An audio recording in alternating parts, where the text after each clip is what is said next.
I came across this article very recently, and it led me to finding what I would say is one of the most disgusting sites I've ever found. And I don't really care if this is satire. It's not good satire if it is. Hey everyone, my name's Christian Verstappen, and I have a lot to say about many things. I want to talk about this website, which is called IQFY. Now, before we get into the articles here, and we'll talk about maybe some other things regarding this stuff as well, but before we get into the articles, I want to give this kind of a fair shake and look at the About page. Right, okay, so if we scroll down to the bottom here, or even if we're at the beginning of the page, the article, whatever, right, we have what your daughter's dolls say about you, Elon bros are killing us with free speech, all these different articles. And I understand, clickbaity articles and things like that. That's fine. That makes sense. This little thing here, right? The future is feminine, folks, and we wish to boldly go. Join us. Sure, right. Writing that actually listens. All these little taglines they have for themselves, which is fine. There's nothing wrong with that. But if you go to their About page, we have about our mission. Feminine audiences deserve something better. It's time to elevate the conversation. Hey there. IQFY is a lifestyle and social commentary imprint of the Sunshine Initiative. We design and publish storyful, smarter content to uplift feminine folks globally and elevate the conversation generally. Our Twitter also has the side mission of seeking out and signal boosting the smartest tweets on issues of the day. Much of our content, not all, is designed for feminine folks because we believe that blah, blah, blah, blah, whatever. Okay, cool, great. So, and if we check out their Twitter, you deserve better. IQFY is a nonpartisan project working to elevate the discourse by designing and signal boosting smarter content. Great. Fantastic. Here's the thing. People are saying this is satire. Nothing about this says satire. You're more than welcome to look into this website, but everything that they talk about is like, this all seems super serious. There's no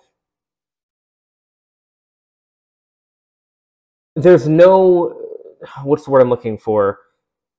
There's no self-awareness. There's no, moments of winking. There's not any disclaimers or anything explaining, hey, this is satire, this is a joke, this is whatever, or anything indicating that, oh, this is making fun of, what conservatives think feminism is and things like that. This is just what conservatives think feminism is. This is the kind of stuff that, I know I talked about this kind of thing when I talked about DJ Mule before, but this is another great example of the kind of thing that kept me and will keep people like I used to be away from feminist theory and ideology and progressivism and stuff, because we have things where they're being completely serious. They're, all these different things. The only thing that I can find of people saying this is satire is people defending it, essentially saying, oh, this is just satire. But without further ado, let's get to the article that started this all in the first place. And you see it's even top here, right? Listen in on the top, on the big conversations. Is dad bod normalization just appropriation of feminine body culture? If you're a white guy thinking you should just embrace your belly fat and jump on the dad bod positivity bandwagon, this conversation is for you. I don't think I should jump on the dad bod body positivity thing, by the way. I will explain my views with body positivity and things of that as we continue along here, but here we go.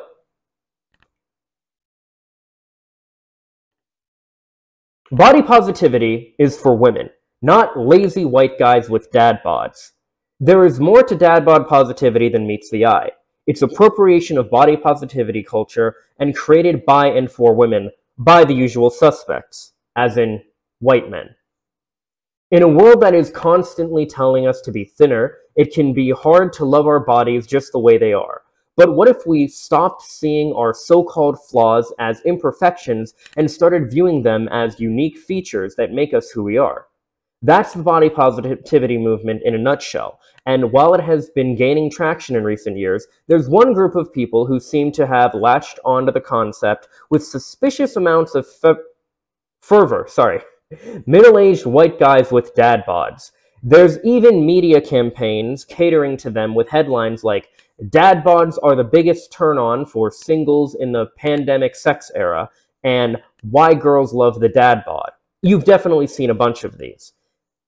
Now, to this article's credit thus far, I will say that yes, there is a overarching narrative that where people are saying that, oh, women actually love dad bods. They want, a man with a little more fluff on him or whatever.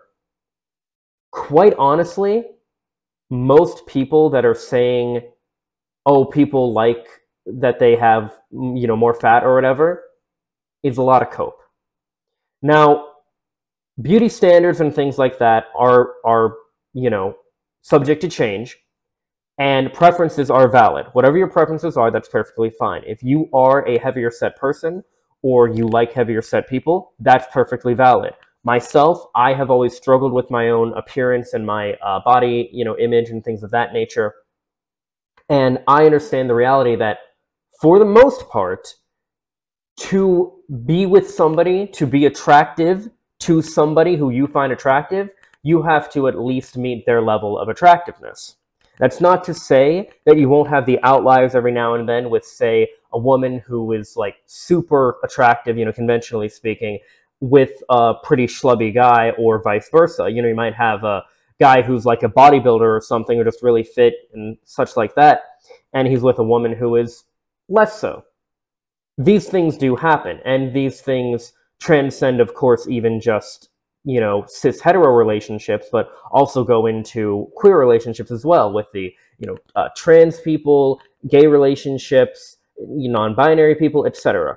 So there's a spectrum to all this, as there is with everything, but preferences are absolutely valid, and what you're into is what you're into. As long as you're healthy and happy with who you are, I don't see anything wrong with somebody being a little bit overweight or, well, I do think generally speaking it's probably healthier to be a little bit overweight than it is a little bit underweight.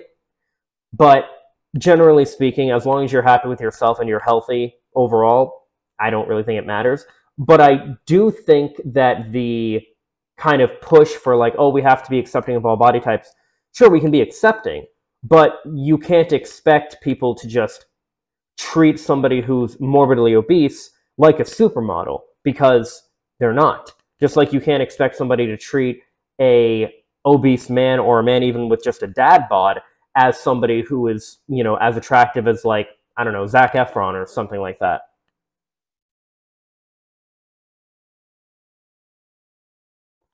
But we continue. If you're a white guy thinking you should just embrace your belly fat and jump on the dad bod positivity bandwagon, this article is for you. You need to understand that you are not the target audience for body positivity. This isn't about you guys. It's about women. So already we have extreme condescension going on here. Alex Jones is the stormfront of dad bod positivity. By the way, I wouldn't even say this is like a dad bod. This is just a... I don't even know. This is just a regular body kind of thing. I mean, he's like, pretty grossly obese now, but, he was in relatively good shape at one point, I guess. Now, don't get me wrong. It's nice that people are starting to accept themselves for who they are instead of succumbing to societal pressure. Although, let's be real, most dad bods probably wouldn't even consider going shirtless at the beach. But at its core, body positivity isn't about looking hot. It's about challenging the Western world's patriarchal beauty standards. And that challenge, by definition, has to exclude white guys to stay authentic to women culture. Also, I can't help but feel like this trend is the usual suspects culturally appropriating something that was never meant for them in the first place. Okay, just real quick on this, by the way, super real quick. I might do something more specific on this in the future, but a lot of times people kind of make big deals about cultural appropriation and things of that nature. In and of itself, I don't see anything wrong with cultural appropriation. In and of itself. Things being appropriated from one culture by another culture is just how progress happens, how cultures mingle and interchange with each other. If you're in a culture of any sort, and you are, no matter what your race or anything else is. Like, okay, for example, I've talked before, I think, no, that video hasn't come out yet. But, okay, so in the last 10 or so years, there's been an explosion in nerd and geek culture, comic book, video games, all that stuff, due to things like the MCU and all that kind of stuff, right? A lot of that stuff and a lot of the things that, let's be honest, people like jocks and more kind of popular kids would make fun of the nerds for reading those comics and such, are now appropriating that culture. That is a very small, simple example of cultural appropriation. And while it makes sense to be hurt by it at first, understand that I honestly believe, and feel free to correct me on this, I love learning, but I honestly believe that if your culture is being appropriated, you're winning. Now, as long as people are being respectful and things of that, that's important. But if your culture is being appropriated in some way, whatever kind of culture that is, anything, right? That means there are things about your culture that other people like, that other people want to have as well, and there's nothing wrong with them experiencing those things either. I mean, even if you look at things as simple as, everybody wears jeans these days, myself included. I never wear anything else, unless I have to dress fancy for something. But jeans come from sailors and people like that, right? All these different things. So there is an element of cultural appropriation that happens with everything. Normally when people talk about cultural appropriation, they're talking about people disingenuinely appropriating, you know, things like Native American culture or Hispanic culture or something like that. Look, I've had family and friends and stuff that have loved things like the candy skulls from, you know, Mexican culture and stuff like that. I see nothing wrong with people, you know, having decorative things like that and having taste, you know, all these different things. Like, everything comes from something else. And especially in a country like America, where we are an amalgamation of a bunch of different cultures, that's what makes us so cool in the first place. So for all the issues that we have, the fact that we are the melting pot of the world and there is so much cultural appropriation, if that's what you want to call it, I think that that's a good thing. But that's, you know, I wanted to go off on that little tangent because I don't know when else I'm going to be encouraged to talk about cultural appropriation.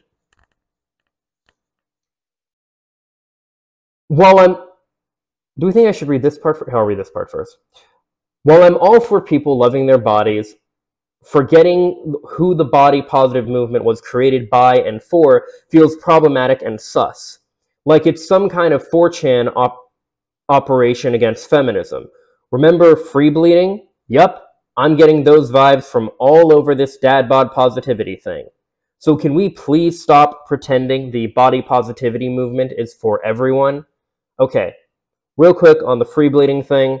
As I understand it, it's basically just the idea that women will just not have like a pad or a tampon or something and just let themselves like bleed naturally and through their pants or whatever.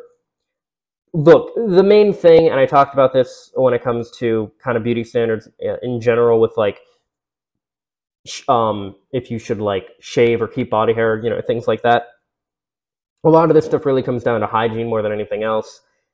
If you had any part of yourself that was, like if you had a cut, for example, that was bleeding profusely, you'd want to cover that up in general.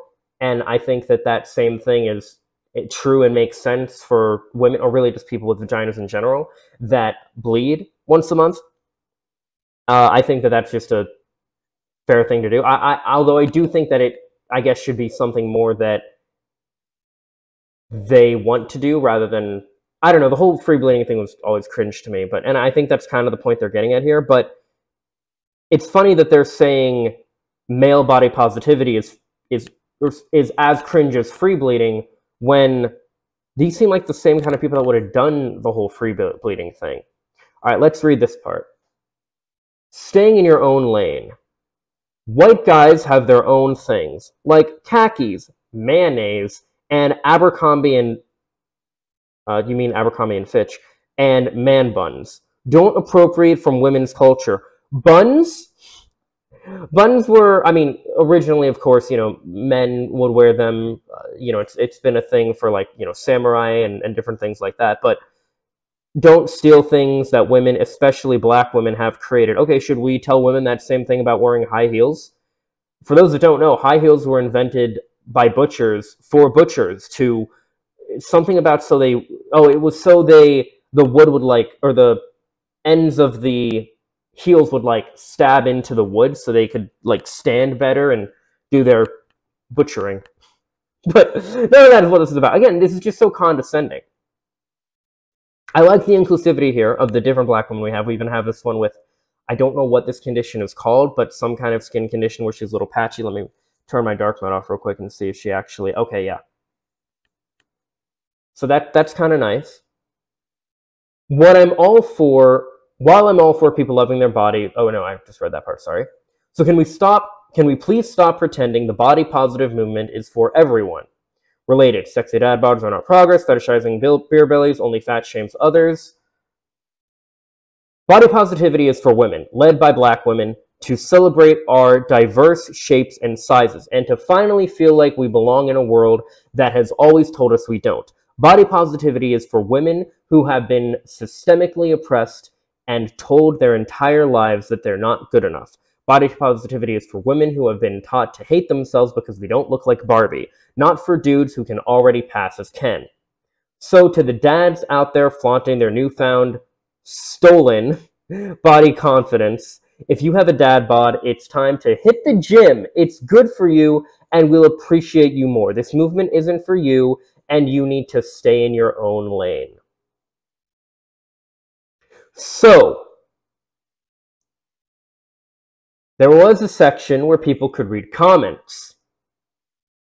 We are sorry, but we can no longer allow comments. While 85% of you are wonderful people, the other 25% were far too frequently brigades and troll farms. Their abusive comments have traumatized our monitors to the point where it became a workplace safety and insurance issue.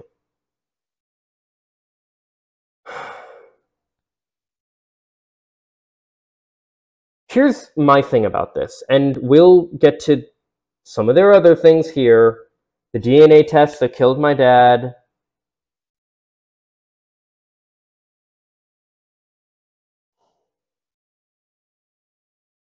Dad should work, not play. Oh, God. Here's the problem.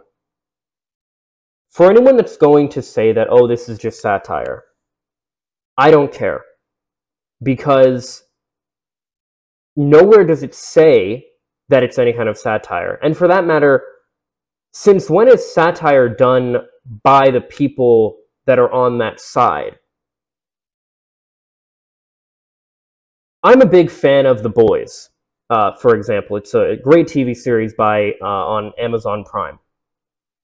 And while it is true that a lot of people have misunderstood the meaning of the show and the more kind of leftist messages with the toxicity of people like Homelander and how just horrible he is, they've done the same thing that they've done with like Patrick Bateman from American Psycho, that's what it was called, and things like that, right? While it is true that misunderstanding for these characters in these series have happened, how do I want to phrase this?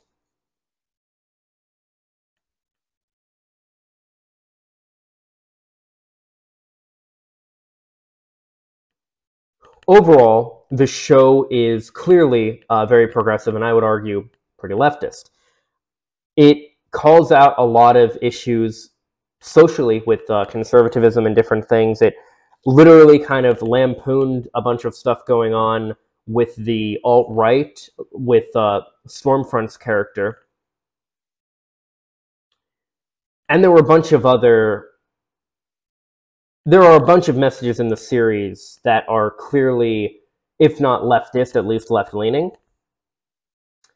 And the satirical elements where it's poking fun at different things in the conservative sphere and such of that nature are obvious lampoonings, but it's not done in a way that's showing those people to be in the right. Like, the only people that think Homelander is the hero of The Boys are, quite honestly, fucking idiots. They don't understand how to read and parse media at all. They have no media analysis abilities whatsoever. So there's that. When satire is done, it's done in a way that makes it pretty obvious to the audience this is a joke. And rather, the message you're supposed to be getting from this is the opposite. But what is the message that we're supposed to be getting from these articles? Because the message that it sends is that, yes, feminists are this crazy. This is what feminism is.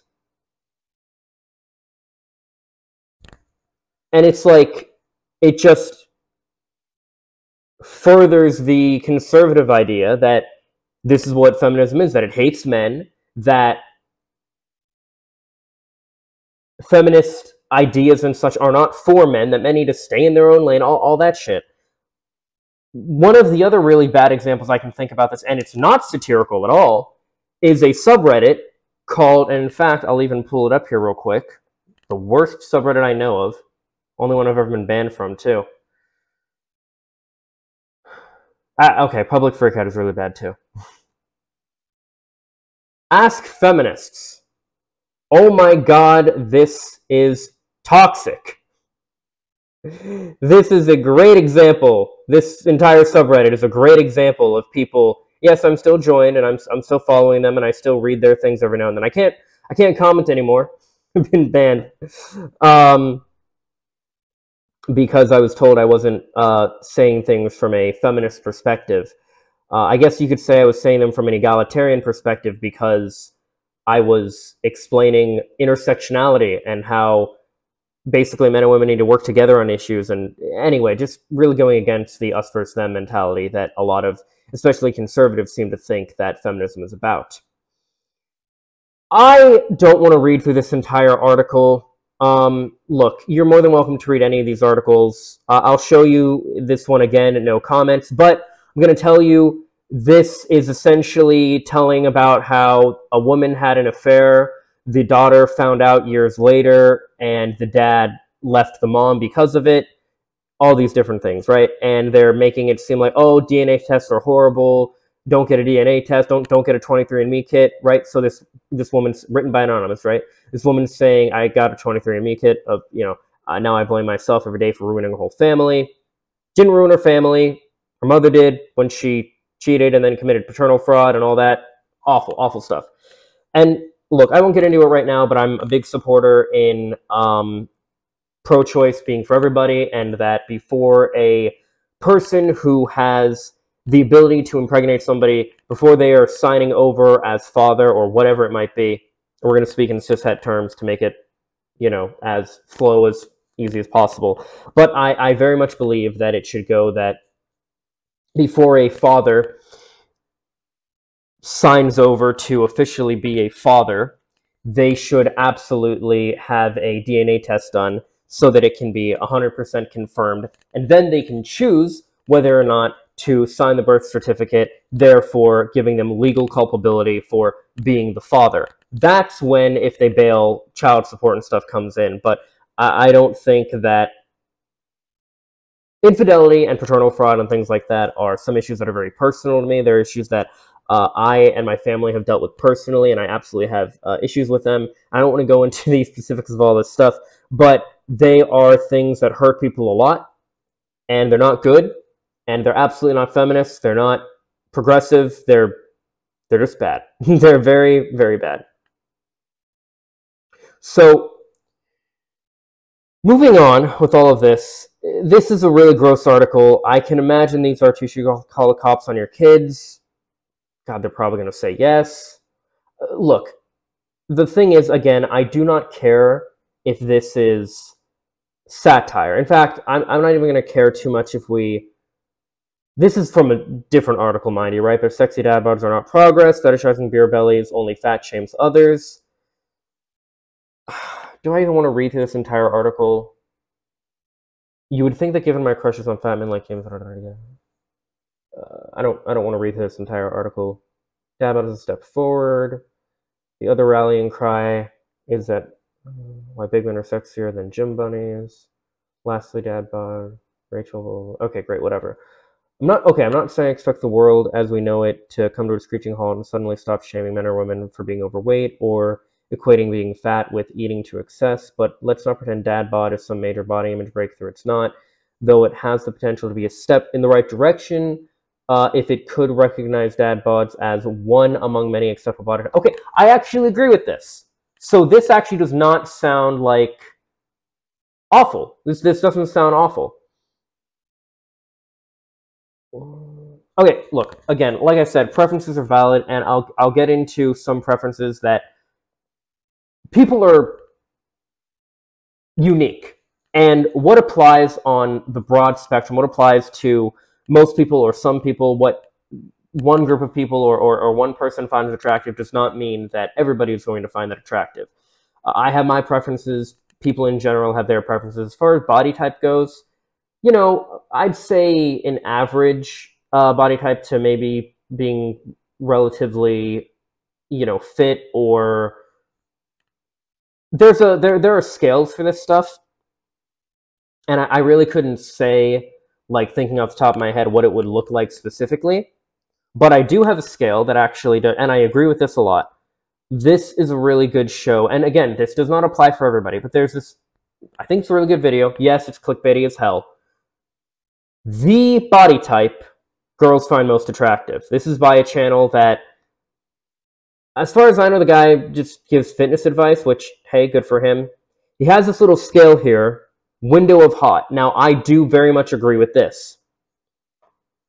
Generally speaking, if you want to be attractive as a man, again, obviously, this does not apply for everybody, but generally speaking, this right here is the window of hot. Too skinny or too fat, and you're gross. Too muscular, and you're too muscular. Now, me personally, I'm going for somewhere around here, maybe here at some point. But I know I'm nowhere near any of those yet. But that's like my goal. And look, but here's the thing, I want to stress this too. If you want to be further here, or you want to be, you know, something like that, like I said before, what you define as what you are happy and healthy with is what's important, and I didn't actually show it. Okay, let's do that again. So there's this YouTube channel, and I actually really agree with this as far as preferences go for women. It is the body type girls find attractive. This is the thumbnail. So the guy talks about this thing called the window of hot, and I very much agree with it. Because what we have here is too fat or too skinny, you're gross. Too muscular, also too gross. This right here is the sweet spot. This is about as skinny as you'd want to be. This is about as big as you'd want to be, muscular-wise. Now, I want to be clear on this. Even these vary. There are absolutely going to be gorgeous women who will fall for a guy like this in a heartbeat, or even a guy like this. There are going to be, you know, very attractive men and non-binary people who will fall for the same thing. There are going to be absolutely insanely attractive, kind, loving, great potential partners who will fall for people that look like this. This is the spectrum, but this, when you have the sweet spot and you're looking at statistics and things of this nature, you generally want to find what's going to yield you the best positive result. Myself, personally, I'm going for somewhere between here, maybe this one, probably more this one, or even that one. That's the goal. One of those are the goal. But really, I just want to be lean and toned. I would say have more of a Spider-Man / Nightwing physique as opposed to a Batman physique. Yes, I'm going to compare it to superheroes because as we've already addressed before in multiple videos and will continue to do so, I am a nerd when it comes to things like that. Comics, superheroes, video games, all that stuff, right? I love that shit. But while preferences differ, and that's fine, because let me put this again, right? As far as the whole body positive movement in general goes. Okay, this is an even better one. Generally speaking, so this is all preferences and things of that nature. Understand that. Let me try to get this a little bit better for the... Okay, that'll be good. So, we have men, we have women. Obviously, non-binary people do whatever you want. You know? But generally speaking, these are going to be the... Maybe this one, but these percentages are going to be the most attractive for men. Broadly speaking. For women, these are going to be the most attractive. However, there are absolutely men that love this kind of body type. There are men that love these kind of body types. There's nothing wrong with any of those. If you're asking, you know, my personal preference, I will give that. I would say, well, really any of these I'd be good with. Even that one I'd be cool with. But my favorite would probably be this one, to be honest with you. And as far as myself, what I would want to be, this is about what I want to be. About 10 to 12% body fat, lean muscle, all that good stuff. But even if I was 15%, that'd be great. And I want to be clear on this whole preferences thing and everything in general. Come to think of this video maybe more about preferences rather than the,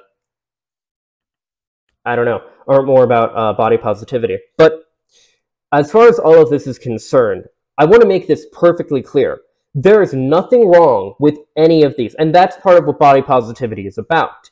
You shouldn't feel ashamed for being any of these or any of these. You shouldn't. You absolutely should not. However, it is also perfectly valid for people to desire any of these. There are going to be gorgeous, drop-dead gorgeous women and men and non-binary people who will love a body like this, who will love a body like this. There are absolutely going to be people like that. There are going to be absolutely gorgeous people, loving people, all that good stuff, who are going to love a body like this or a body like this. While there is room for variance as far as what people find attractive, what they like and what they don't like, generally speaking, it is good to stick with what is conventionally attractive if you want to have the most opportunity with the most amount of people as potential sexual and or romantic partners. And there's nothing wrong with that. There's not an instance where people need to change their preferences or anything like that. You should always absolutely challenge your preferences. Preferences can change for a myriad of different reasons. I'll be upfront about this and say that I used to only like a certain, past a certain darkness of skin tone. I used to not like, well, for one, I used to not be physically attracted to black women or women that were just, like I said, past a certain level of darkness. Now, while those standards are definitely reinforced through or because of, you know, racism and things like that, for me personally, they weren't born out of racism, but this is how things such as, you know, racism, sexism, all these different things, all these isms do come into play and affect people without them even realizing it. By challenging my preferences and such, I realized, okay, I care way more about, well, for one, I care most about how someone is as a person, but I care way more about somebody's, you know, as far as physical attractiveness goes, their shape, how they keep themselves up, their hair, you know, all those different things, as in their style and things of that nature, rather than I do their skin color or something like that. I'm big on voices too. You know, I really like more kind of effeminate voices. All of that stuff, right? But my point is, I have my preferences. You watching this may very well have your preferences. And whether those preferences are blonde, brunette, tan, pale, redhead, Latin, black, Asian, whatever it might be, whatever your preferences are, there's nothing wrong with having preferences. It is important to understand why you have preferences, but this kind of article, bringing it back here, it's just not on. It's not the way to address these kind of issues with body positivity. Anytime that you're having a positive movement, because this is the problem too, right? You'll have women say, oh, well, why do we need men's rights activism and stuff like that, right? Why do we need this? And then you'll have men say, well, men are dealing with these issues too. And you'll have women say, well, feminism deals with those issues. And you might look at that and say, okay, well, how? And sometimes, in a lot of ways, they do. Like, toxic masculinity is an issue that affects primarily men. But I do think that a better conversation about positive masculinity absolutely needs to be put in its place. But these kind of things do absolutely happen. But the problem is, you'll have people that'll see articles like that, think that's what feminism is, and then they'll turn to feminists and say, well, that right there, that's why we need men's rights activism, because you're not fighting for us at all. You're not trying to improve lives. And if anything, you're telling us to stay out of it. You're telling us feminism isn't for us.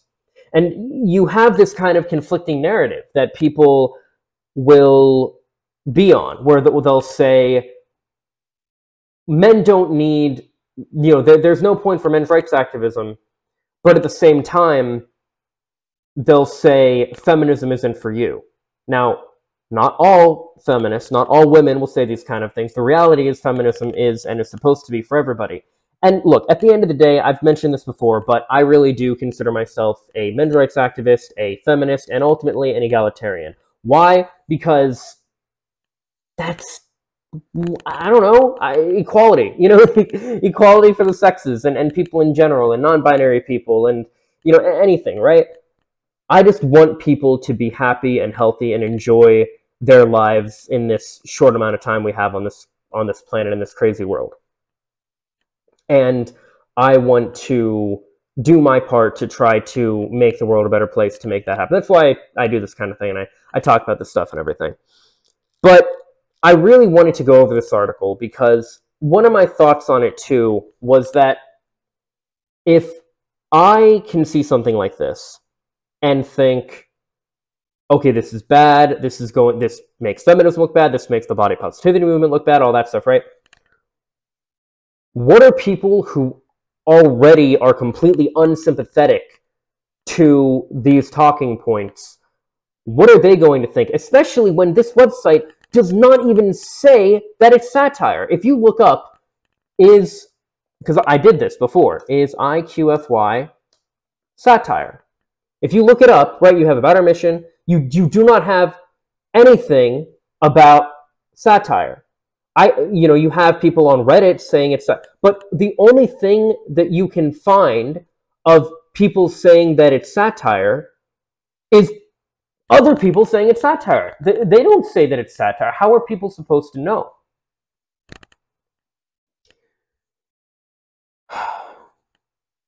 I've kind of just went on and into a ramble at this point, but my ultimate message here is that I don't think that this narrative is good. For one, I don't think that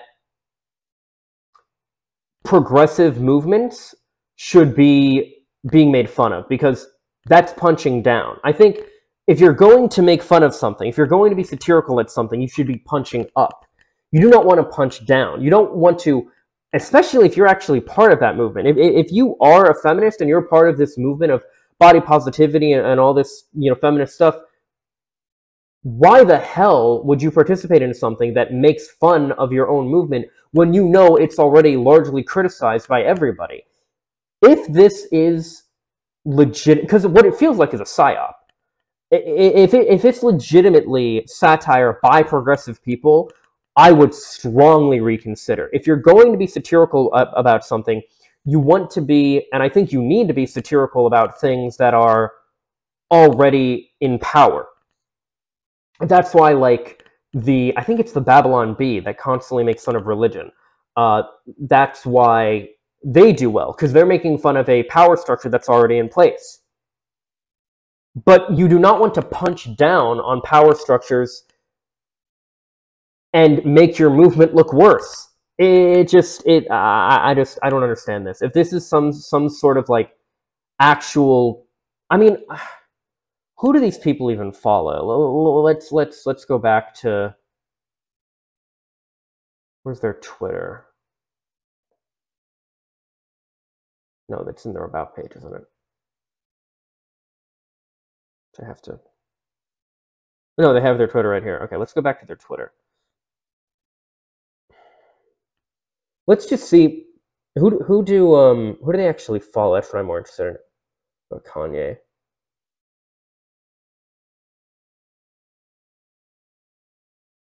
Can't wait. Okay.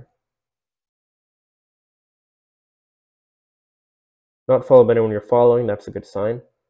Let's see here. I mean, they have MV Proud. I don't know what that means. Blogger, joined November 2014. Okay, what do we have? Okay, let's see who their followers are and who's following them.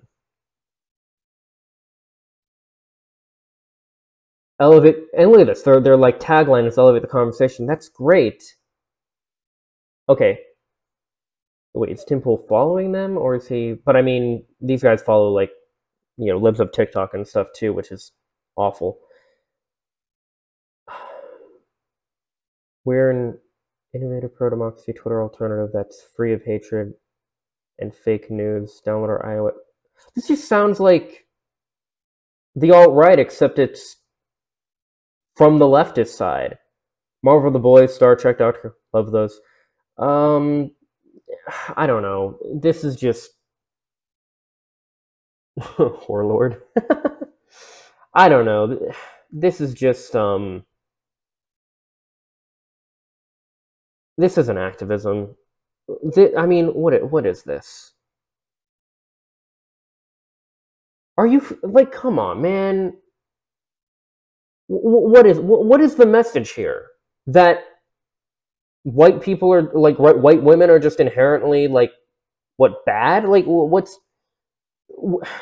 I don't know, man. I don't look.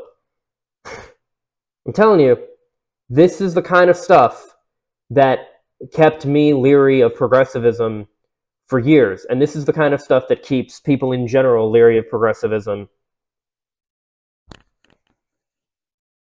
and feminism, and this is just disgusting. This is absolutely disgusting. So, look, the good news is that this is not feminism. This is not feminist theory. This is not... I wouldn't be surprised if these kind of people are TERFs or SWERFs or both. I wouldn't be surprised, with any of that.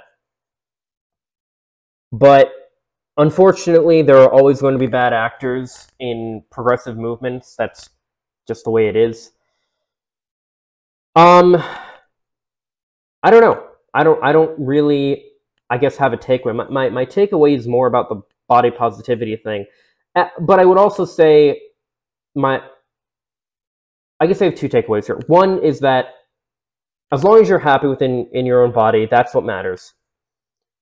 But at the same time, if you do want to be conventionally attractive and have more opportunity for sexual and or romantic partners, it definitely wouldn't hurt for you to be conventionally attractive yourself and have a good figure and all that. Similarly, or I should say, and then in regards to that website and this idea of being satirical about progressivism, don't make a joke out of progressive ideas. If this is supposed to be funny, it's not. If this is actually serious, then I'm deeply concerned. Take it with a grain of salt. Don't be afraid to, fact check stuff, and I don't know. It just pains me to think how many other people would see those kind of things and if it is real, again, I'm just deeply concerned. But even if it isn't, the people that would see those things and think that it is real and think, yeah, this is what feminism is, this is what progressivism is, and it just kind of like DJ Mule, it just pushes people to the right, keeps people away from progressivism. There's a reason I did a whole series on that, by the way. I'm very passionate about this idea that we need to have these spaces open and accepting of people that are not already on our side, as it were. Because progressivism and all this stuff, like, it's supposed to be for everybody. Don't make this shit some exclusionary social club bullshit. Like, don't do that. Anyway, just, I don't know. This is kind of a weird one, to be honest with you. Let me know what you think about this stuff in the comments down below. As always, these are just my opinions, my thoughts, all that good stuff. Follow me on social media for more. Link in the description below. Subscribe and ring the bell to stay up to date. Leave a like if you like. And if not, hope you find something to do, like take care of each other in the comments and just in general. Peace and love.